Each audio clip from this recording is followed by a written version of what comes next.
नमस्कार एस्पिरेंट्स। स्वागत है आपका निश्चय आईएएस के प्लेटफॉर्म पर।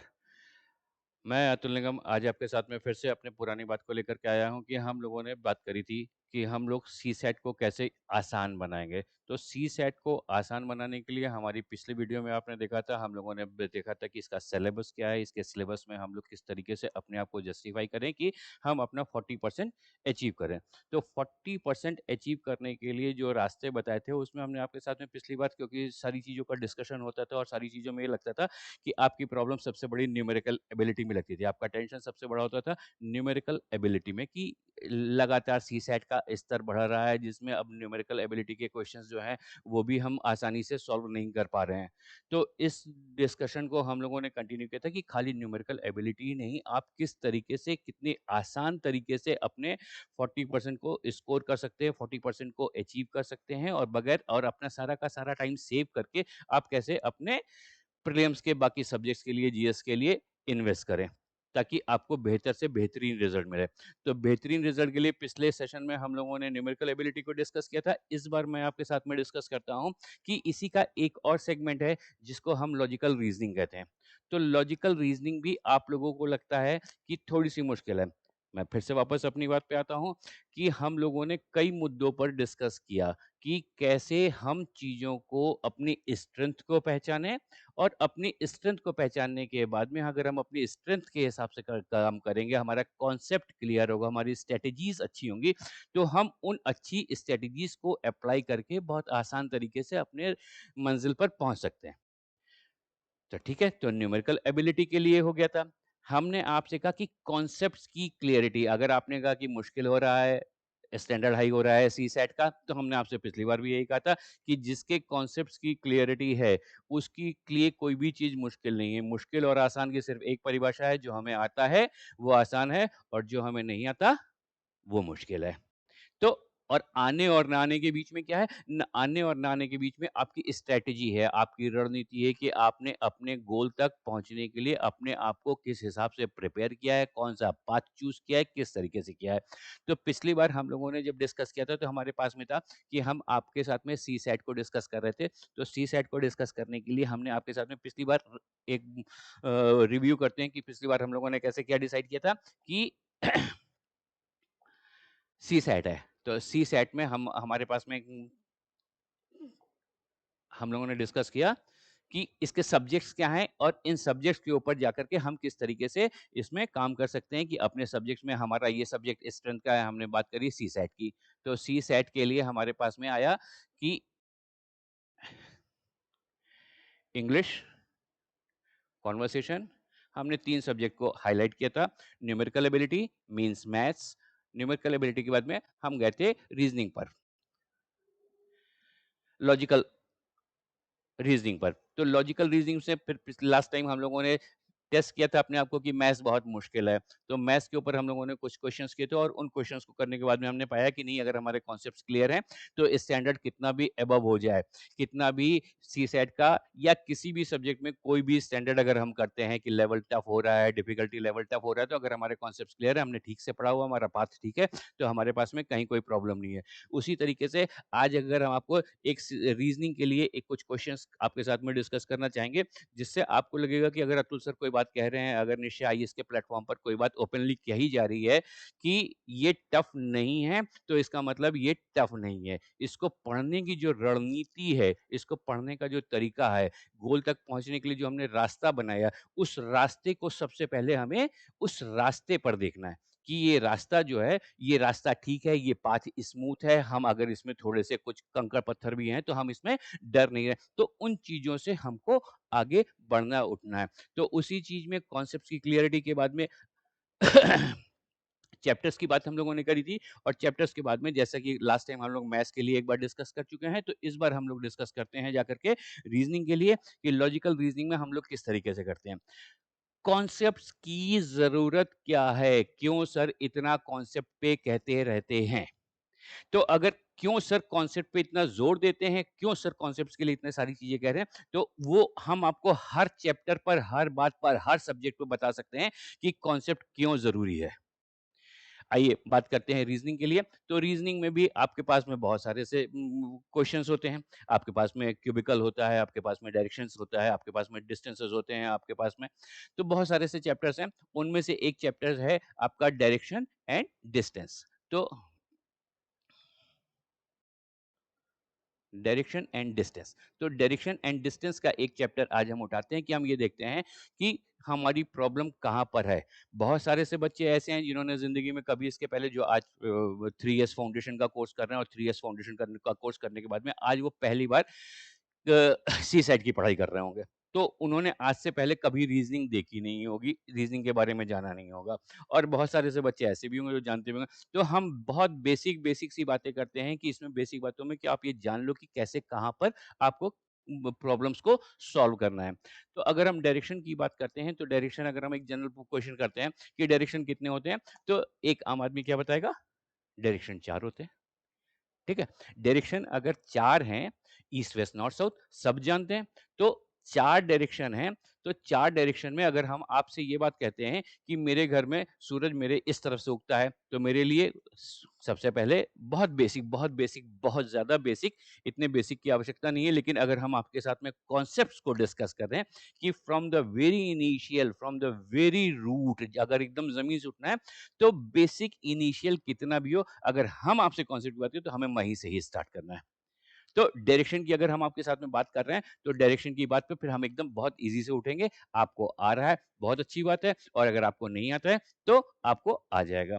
तो डायरेक्शन के लिए हमने बचपन से सीखा है, जहाँ से सूरज उगता है, उसको पूरब कहते हैं। The sun rises from the east. और बाकी अगर एक डायरेक्शन हमको पता चल जाता है, तो 4 दिशाएँ बाकी हमको हो जाती हैं। लेकिन अगर हम अपने-अपने घर के हिसाब से सोचते हैं कि कहाँ पर हमारा पूरब है, तो हम सबका पूरब अलग हो जाता है। तो फिर उस हिसाब से क्या होता है कि जब हमारा पूरब अलग हो गया, तो सबके आंसर अलग-अलग हो जाएँगे। इसलिए लॉजिकल रीज़निंग में क्या किया गया है डायरेक्शन के चैप्टर में कि एक दिशा का निर्धारण कर दिया गया।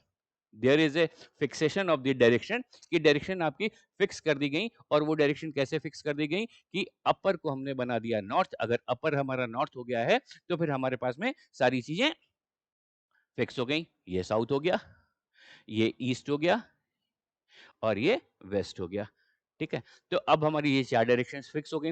लेकिन 4 डायरेक्शन में कहाँ पर प्रॉब्लम आती है? जो बच्चे पहली बार इस बार पढ़ रहे हैं, जो एक्सपीरियंस इस बार का फर्स्ट फर्स्ट टाइम है जिनका, जो 3 इयर्स के फाउंडेशन में, तो उनके लिए तो अगर एक कोई व्यक्ति यहाँ पर खड़ा हुआ है और हम उससे ये पूछते हैं कि ये बताइए कि ये व्यक्ति किस दिशा में खड़ा है? तो अब हमारे लिए क्या प्रॉब्लम होती है कि अब हम इसको नॉर्थ कहेंगे या ईस्ट कहेंगे? तो ये तो ना तो नॉर्थ है, ना तो ईस्ट है, तो सभी लोग कहेंगे कि सर ये नॉर्थ ईस्ट है। तो वेरी करेक्ट, अगर ये नॉर्थ ईस्ट है, तो हमारे पास में डायरेक्शन कितनी हो गई? अगर ये नॉर्थ ईस्ट है, तो यहाँ पर भी 1 पॉइंट है, यहाँ पर भी 1 पॉइंट है, यहाँ पर भी 1 पॉइंट है, means in the between of the 2 direction if anybody is standing, तो in which direction that is? तो that is the combination of 2 direction. ठीक है? तो अगर हम उस अकॉर्डिंग देखते हैं, तो हमारे पास में दिशाएँ कितनी हो गई? Now the directions are 8। अभी थोड़ी देर पहले जिस बात को हम कह रहे थे कि 4 दिशाएँ होती हैं, तो भैया 4 दिशाएँ नहीं होती हैं, 8 दिशाएँ होती हैं। और 8 दिशाएँ कौन-सी होती हैं? कि ईस्ट, वेस्ट, नॉर्थ, साउथ के अलावा जो इन 2 डायरेक्शन के बीच में व्यक्ति खड़ा हुआ है, वो उन 2 डायरेक्शन का कॉम्बिनेशन होता है। ये हो गया नॉर्थ वेस्ट, ये हो गया साउथ वेस्ट और ये हो गया साउथ ईस्ट। क्लियर है? तो अब ये चीज़ें आपके पास में इस तरीके से ये डायरेक्शंस का आपके पास में क्लैरिटी हो गई कि हमारे पास में 8 डायरेक्शन होते हैं और 8 डायरेक्शन इस तरीके से वर्क करते हैं। तो बेसिक कॉन्सेप्ट यहीं से निकल कर के आता है। बेसिक कॉन्सेप्ट आपका यही है कि हमारे 8 दिशाएँ हैं। अब 8 दिशाओं में दिशा और दूरी 2 चीज़ें इस चैप्टर से आपके पास में क्वेश्चन में पूछी जाती हैं। तो 2 चीज़ें आपसे पूछी जा रही हैं। अभी हम पहली बात करेंगे सिर्फ़ और सिर्फ़ दिशा पर। ठीक है?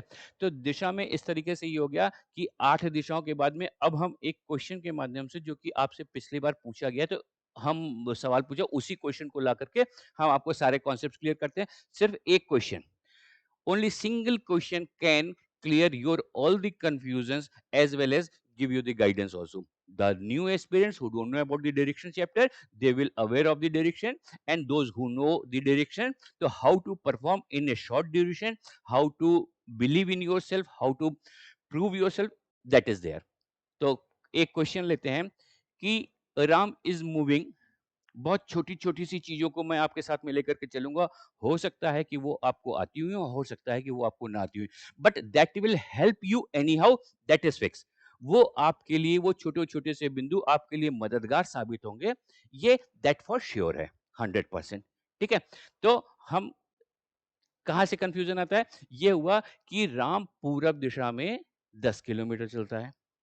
ठीक है? तो राम पूरब दिशा में 10 किलोमीटर चलता है, तो राम को हम कहाँ से स्टार्ट करें? जो न्यू एस्पिरेंट हैं, उनके लिए पहला कन्फ्यूज़न होता है कि कहाँ से स्टार्ट करें? तो भैया आप कॉपी में कहीं से भी स्टार्ट कर दो, कहीं पर भी कोई भी पॉइंट रख लो और वहाँ से उसको मूव करा दो, जैसा क्वेश्चन कह रहा है वैसा करते चले जाना है। तो राम कहाँ पे चल रहा है? राम चल रहा है ईस्ट की तरफ। तो ईस्ट हमारा राइट होता है, तो ईस्ट में चला गया और वो चला गया 10 किलोमीटर। तो हमने यहाँ पर किसी भी पॉइंट से उसको ईस्ट में मूव करा दिया। तो पहला कन्फ्यूज़न जो था वो क्लियर हुआ कि हम कहाँ से शुरू करें? There is no confusion, we can start from any point. Then उसने मूव किया 10 किलोमीटर, तो हमने उसको उस डायरेक्शन में मूव करा दिया।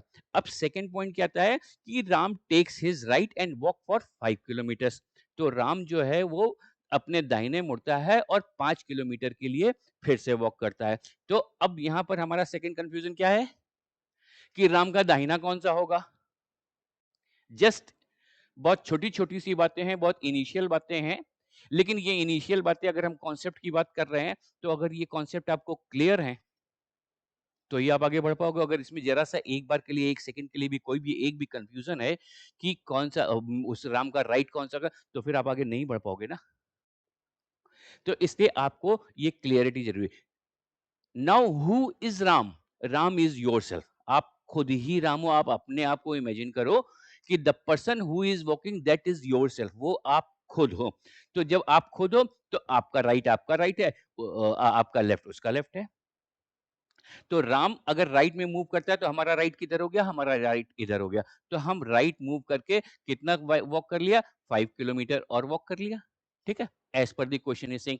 तो यहाँ पर आपको धीरे-धीरे से आपके कॉन्सेप्ट्स क्लियर हो रहे हैं कि हम कैसे शुरू करते हैं। हमारा ईस्ट, वेस्ट, नॉर्थ, साउथ हमारे 8 डायरेक्शन कौन-कौन से होते हैं। हम अगर कहीं से क्वेश्चन में स्टार्ट कर रहे हैं तो हम कहाँ से स्टार्ट करेंगे। फिर हमारा राइट लेफ्ट क्या होता है? वो राइट लेफ्ट आपका क्लियर हो गया। अब यहाँ से हमारा क्वेश्चन जनरेशन शुरू होता है। कि अब एग्जामिनेशंस में आपसे अर्ली स्टेज पे कौन से क्वेश्चन पूछे जाते थे, जब तक कि मार्केट में ये डर नहीं था, जब तक कि मॉब में ये डर नहीं था, जब तक कि स्टूडेंट्स में ये डर नहीं था कि यार लेवल अप हो रहा है, लेवल अप हो रहा है, अब डिफिकल्ट क्वेश्चन आते हैं। तो अभी हम लेवल अप की बात ही नहीं कर रहे, अभी हम कोई बात नहीं कर रहे, अभी हम कॉन्सेप्ट्स की बात कर रहे हैं, सब्जेक्ट्स की बात कर रहे हैं, टॉपिक की बात कर रहे हैं।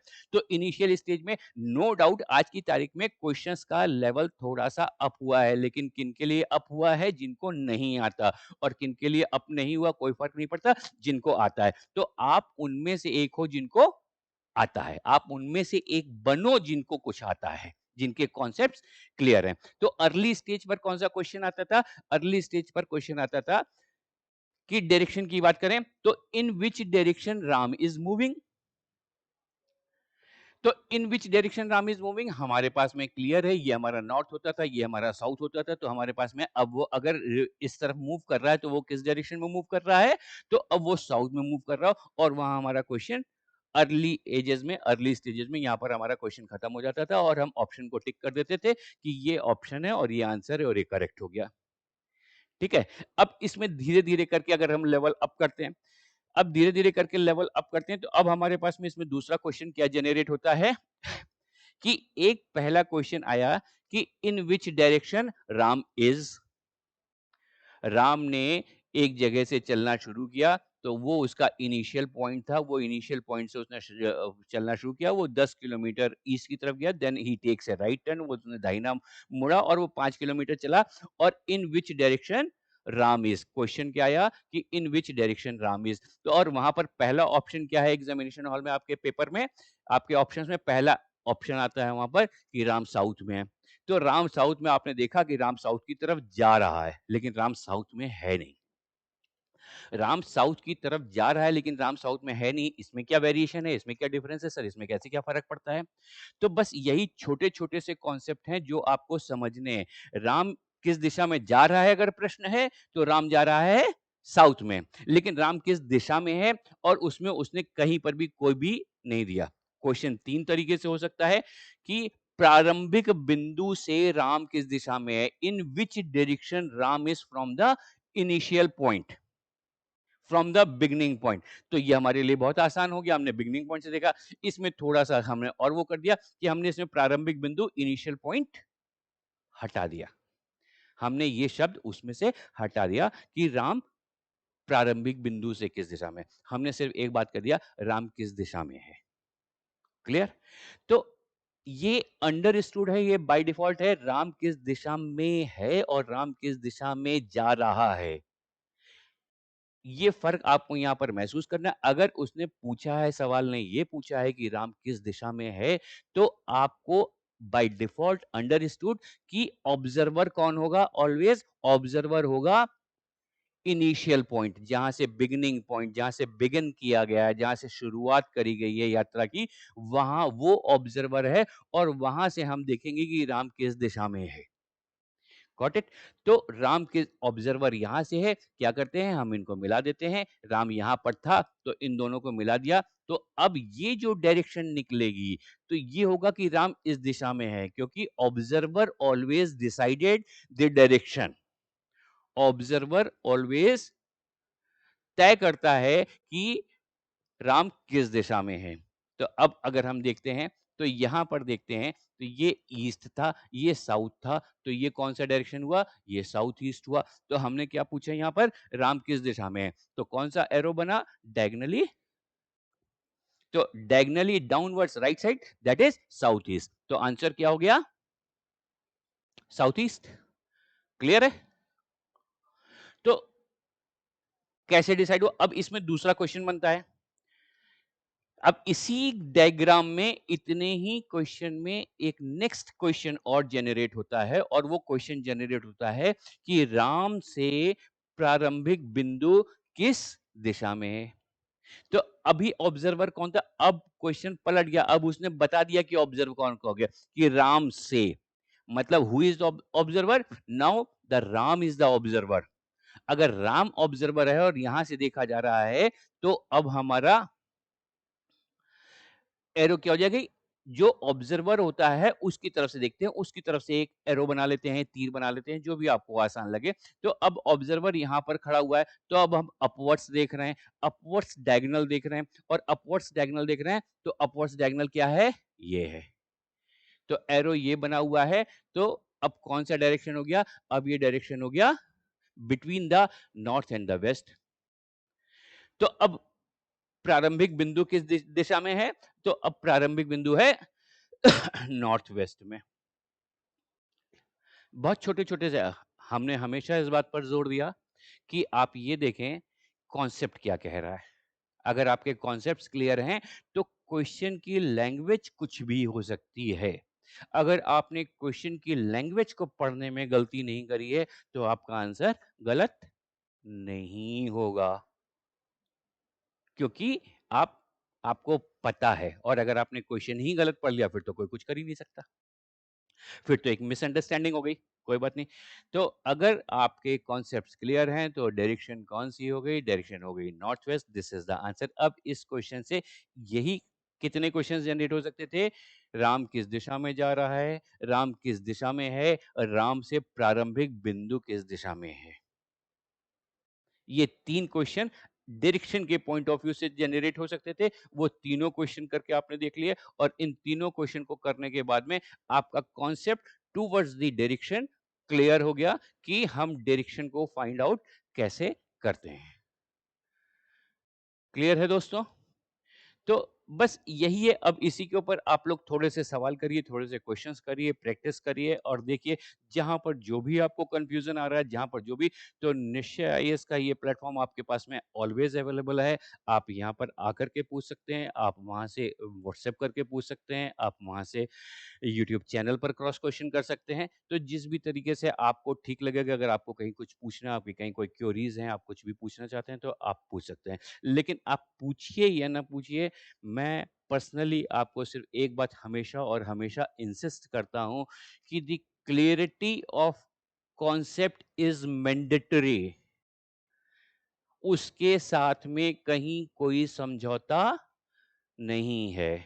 अगर आप आपके कॉन्सेप्ट्स क्लियर हैं तो no one can stop you. और बाकी रह गई 40% अचीव करने की बात, तो 40% तो हँसते खेलते हो जाता है ना।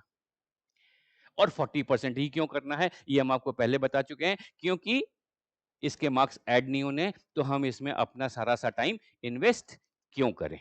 हम इसमें अपना सारा टाइम, फिर इन्वेस्टमेंट कहाँ तक है? इन्वेस्टमेंट है 40% तक। लेकिन अगर 40% से ज़्यादा अगर हमें पूरी सारी कोर्स पढ़ना पड़ रहा है, तो फिर वो वेस्ट ऑफ टाइम हो गया, इन्वेस्टमेंट ऑफ टाइम नहीं हुआ। तो आप अपने टाइम को इंटेलिजेंटली इन्वेस्ट करिए और मैक्सिमम आउटपुट लीजिए। तो आज के लिए दोस्तों इतना ही है। किसी भी चीज में I repeat, either it is your personal और इट इज प्रोफेशनल और स्टडीज, अगर आपके बेसिक कॉन्सेप्ट्स क्लियर हैं तो no one can stop you. तो kindly put your brain to clear the concepts, to know the concepts, to understand the concepts. आज के लिए इतना ही। Thank you. फिर मिलते हैं आपके साथ में अगले चैप्टर पर। Thank you.